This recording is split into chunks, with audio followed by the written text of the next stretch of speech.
Daniel Jeremiah of the NFL Network had his NFL Mock Draft 2.0 just released last week.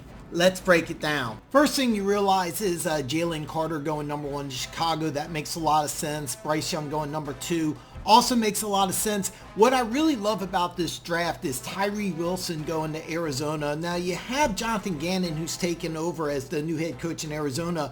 Last year in Philadelphia, he ran a 4-3 hybrid type of defense, and that's why I really like Tyree Wilson going here, because this guy can play outside linebacker, he can play defensive end. You're not pigeonholed into a certain type of defense, where if you draft Will Anderson, he has to be an outside linebacker in a 3-4 defense. He can't be a defensive end. That's why I really like Tyree Wilson going number 3 here. CJ Stroud, my quarterback number 1, going Indianapolis at pick number 4. Absolutely love that. Will Anderson then falls to Seattle at 5. I also like that. Myles Murphy going to Detroit at 6. I really don't like that too much, because basically what you're saying is that you drafted Hutchinson, you get Houston as a surprise. This to me would be a luxury pick. I would go another direction if I was the Detroit Lions. I'm not saying Myles Murphy's not worthy of being a top 10 pick. If I'm Detroit, I would go in a different direction.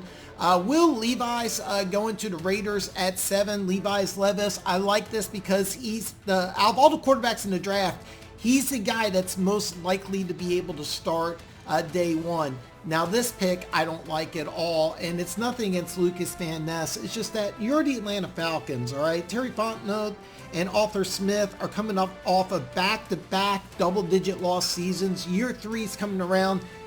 You need to get better. You need to at least make the playoffs. I think in order for one or both to keep their job. You're talking about a guy who didn't even start in college. This is the definition of raw. You got Keon White. He's the local guy who started quite a few games at Georgia Tech. If you're going to go a front 7 position, it would be Keon White over Lucas Van Ness. Nothing against the guy. I just don't like the team. Atlanta's a team that needs to win right now. Pick number 9, Peter Skoransky. I really like this player, but for this mock, I'm assuming the Panthers don't trade up and land a quarterback. I get that, but you're going to have the 9th pick in the draft on an offensive lineman, and he's not playing left tackle. That doesn't make a lot of sense.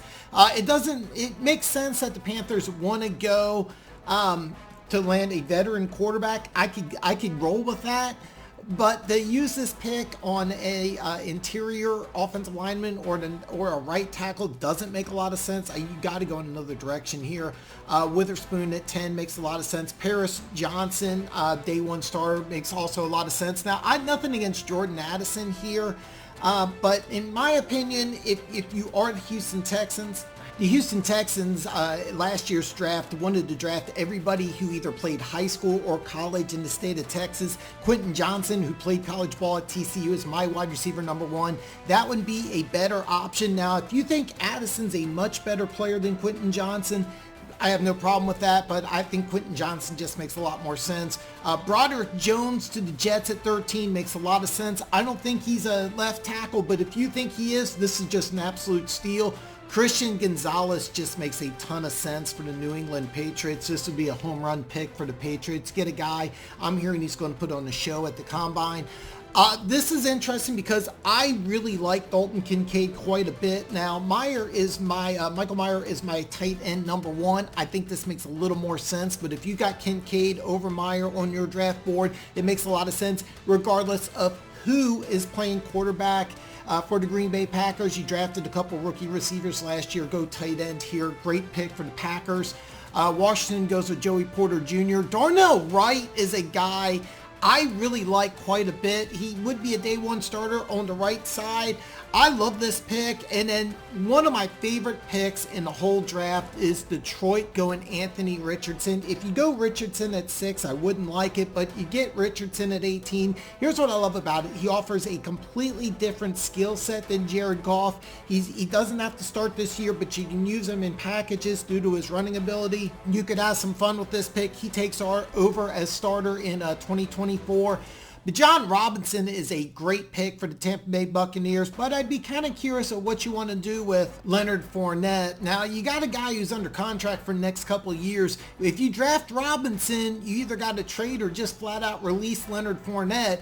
I do like Robinson quite a bit, and I think he's excellent value at 19, but you already got a player for very similar skill set in Fournette who's under contract, so it's kind of an interesting situation there. JSN to Seattle at 20 just makes a lot of sense. I love the fact that he would blend in perfect with Lockett and Metcalf. I don't get why so many mock drafts have the Chargers taking a wide receiver. I see this over and over again, and it's, you drafted Joshua Palmer in the 3rd round last year. He was a raw guy, but he had to play a lot, but you got Mike Williams, you got Keenan Allen, you got Joshua Palmer. The Chargers have a lot of holes. Wide receiver is not one of them. However, getting Quentin Johnson, my wide receiver number 1 at 21, just makes a lot of sense. Brian Branch to the Ravens at 22 is perfect. Great pick for the Ravens, same as always. I like Deonte Banks going to Minnesota at 23. You get a guy who's got some good size, some good speed. He's a little raw, but you can work with it. I like this here. Brian Brees is, he's the former number 1 overall recruit. You're kind of rolling the dice here if you're Jacksonville, but I like it because if this pans out, if he lives up to this potential, this could just be a home run of a pick. Jalen Hyatt going to the Giants offers a speed threat. I like this pick at 25. I would go secondary instead, but I don't hate this. Pick number 26, Dallas Cowboys. I don't think Keion White lasts till 26, but if he does, what a great job by the Dallas Cowboys. Osiris Torrance, absolutely love this pick for the Buffalo Bills. Day 1 starter. I cannot tell you how much I love Michael Myers going to Cincinnati at 28. You don't even try to re-sign Hayden Hurst at this point. You get a guy who, in my opinion, in about 2 to 3 years, this is the best tight end in the NFL. He is my tight end number 1. If Cincinnati picks him at 28, you know what the best part is that if you use this draft pick here, you can play hardball with T. Higgins or Tyler Boyd, or you can just let 1 or 2 of them go because you get a guy who can help you out immediately in the passing game and in the running game. Big weapon. I don't like Zay Flowers to 29 at all. You trade up, giving up a 1st round pick in 2023 so you can trade up to draft Chris Olave. Why go back to wide receiver? You have a lot of other holes in your team other than wide receiver. Now, even if you don't go quarterback in the draft, which is a possibility, I think that you go a couple other positions besides wide receiver. To me, this doesn't make a lot of sense. This is one of my favorite players in the draft. Now, here's the drill. This guy could be a 3-4 outside linebacker. I think he's better suited to be a 4-3 defensive end. He can get after the quarterback. I absolutely love this pick. Now, the final pick in the draft, Nolan Smith. He's an edge rusher. And one of the things I love about these NFL drafts is that if you click on the player, it'll give you a kind of a profile.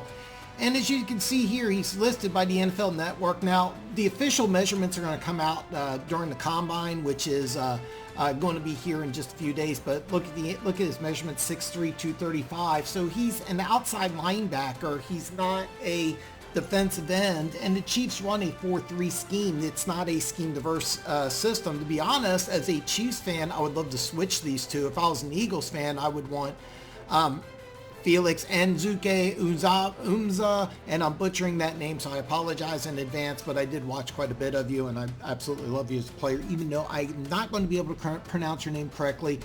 Nolan Smith would be a better fit for a team that runs a 3-4. He does not fit as a 4-3, so I really don't like this at all. Now, I am a huge Daniel Jeremiah fan. I think that all this stuff is first rate on a scale of 1 to 10. This is a 10 as far as mock drafts are concerned, but I want to go over 6 picks. The 6 picks that I really disagree with, starting off with Detroit taking Myles Murphy at 6. This would be a luxury pick here. I would go in a completely different direction. Probably corner or maybe quarterback, depending on how you're feeling about the Detroit Lions. I don't think you go edge rusher here. I don't care how Lucas Van Ness does at the combine. I don't see Atlanta going this direction. They need to win now, so I don't care how he tests at the combine. I don't see Atlanta going this route. If you don't have him playing left tackle, as much as I love Skornowski, I don't see this happening. The Chargers taking a wide receiver in the 1st round. I don't see that at all.